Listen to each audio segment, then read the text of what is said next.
Assalamualaikum warahmatullahi wabarakatuh.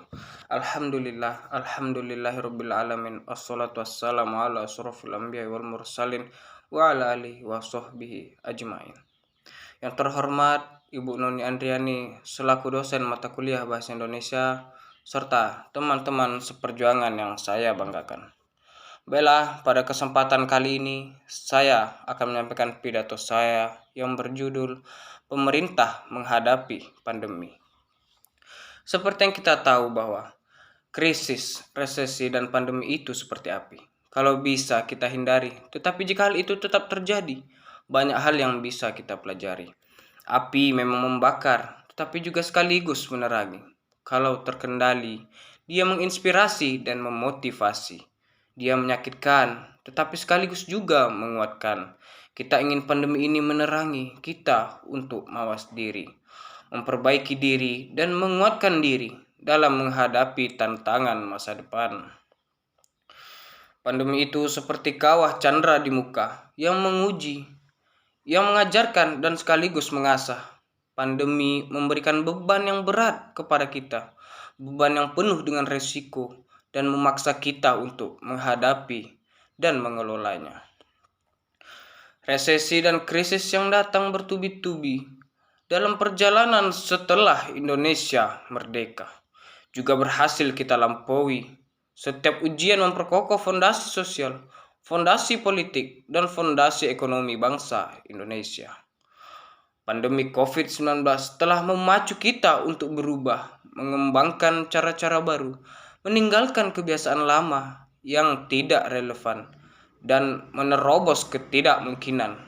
Kita dipaksa untuk membangun normalitas baru dan melakukan hal-hal yang dianggap tabu selama ini. Memakai masker, menjaga jarak, tidak bersalaman, dan tidak membuat keramaian adalah kebiasaan baru yang dulu dianggap tabu.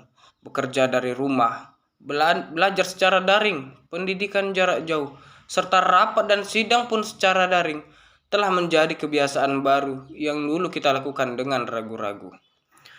Selama 1,5 tahun diterpa pandemi, telah terjadi penguatan yang signifikan dalam perilaku dan infrastruktur kesehatan kita, dan sekaligus penguatan kelembagaan nasional kita.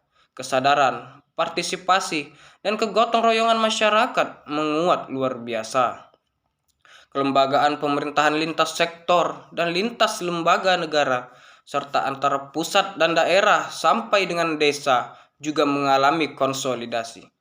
Hal ini membuat kapasitas sektor kesehatan meningkat pesat dan semakin mampu menghadapi ketidakpastian yang tinggi dalam pandemi. Saya yakin kapasitas respons kita dalam menghadapi ketidakpastian di bidang kesehatan dan di bidang-bidang lain juga semakin kokoh. Saya menyadari adanya kepenatan, kejenuhan, kelelahan, kesedihan, dan kesusahan selama pandemi COVID-19 ini.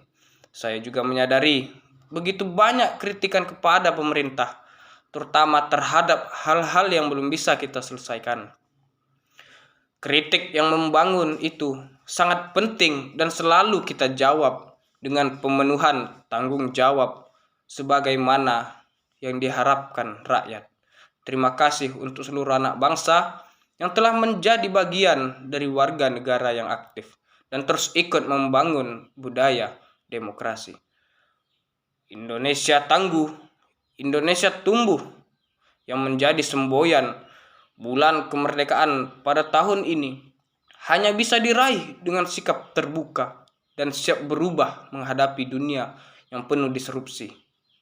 Indonesia tangguh, Indonesia tumbuh hanya bisa dicapai jika kita semua bahu-membahu dan saling bergandeng tangan dalam satu tujuan. Baiklah, hanya itu yang dapat saya sampaikan. Apabila ada salah, saya mohon maaf. Saya akhiri. Assalamualaikum warahmatullahi wabarakatuh.